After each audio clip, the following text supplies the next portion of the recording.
Today, we're going to be putting Offset Robotics telescopic tube to the test and see how much load it can take before it actually breaks. You may have seen teams use the Offset box tube slide kit to lift their robot up during endgame. But how much weight can a box tube actually take before it breaks? Today, we're going to find out and a lot more. Right here, we've got a 300mm kit and a 330mm kit. The 330mm kit is going to be used for testing today. For the 300mm kit, this is its max extension. We're not going to be testing the 330 at its max stroke length. So you can see with the 300, the max stroke length is actually more than the 330 is being tested right now. So both kits can lift your robot plenty high enough to successfully complete the decode endgame mission. However, I suspect that the 330 kit will be slightly more rigid than the 300mm kit. A quick note on the Offset box tube slide kit. All plates shown, including the end plates here, have plus or minus 0.03mm tolerances. For this setup, we're using drill bits to lock the location of the tube out, but as you can see, it's still 20 inches from the start to the loading point. So this is definitely more than enough to clear another robot. We're using Offset Robotics 1.5mm UHW MPE, which is rated for a load of 130 kilograms. Got 2 loops around this tube in which we'll hang the weights off every time. For our first test, we're going to put 5 kilograms on the offset slide right now. So let me lift the weight off so you can see the amount of sag there is. So I'd say a few millimeters of sag at the end.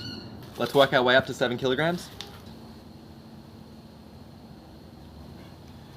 And the box tube seems to be holding up just fine.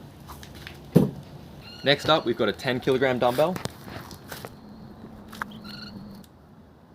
There's a little bit more sag on that one, as you can see, but I would still say around a few millimeters of sag, even for the 10 kilogram dumbbell. We're going to do a 10 kilogram dumbbell and a 5 kilogram dumbbell, going up to around 15 kilograms. So most fully completed high-level FTC robots range from around 8 kilograms to around 15 kilograms. So this is on the upper end of what an FTC robot would see. Let's try it.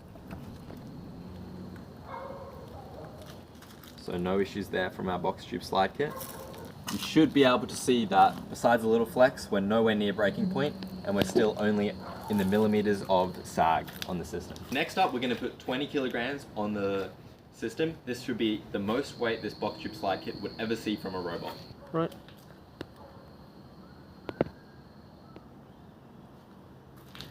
So as you can see, the box tube successfully holds 20 kilograms. Just to check here,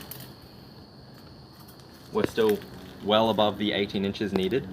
There's a little bit of sag now in the kit, but as I said again, this is well past the limits of what you would ever see in FTC. I'm going to load it up even more and put 2 more 5 kilograms, which is going to launch it up to a whopping 30 kilograms on the system.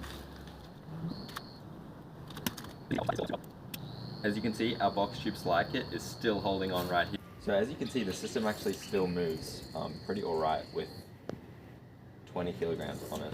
Now we're up to 34 kilograms on the entire system. You can still see our box tube is still hanging on fine. That is 45 kilograms on the system. We don't actually have any more weight than this, so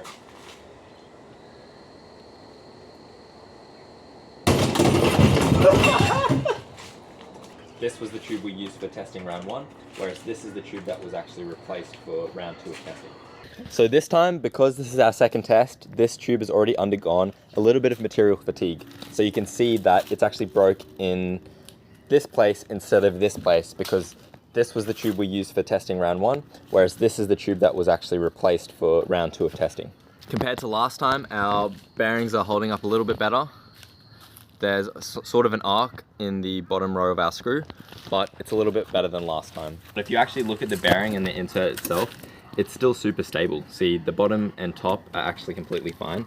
And if we test the wobble, there's still zero wobble on the system. So you can see, trying to move it, there's basically full rigidity retained by both the offset inserts and the bearings. So you can see on both tubes, they failed where the pocketing is the strongest. So for example, right here and here. So I imagine that an unpocketed tube would actually be much stronger, since the inserts were actually fine for the second test.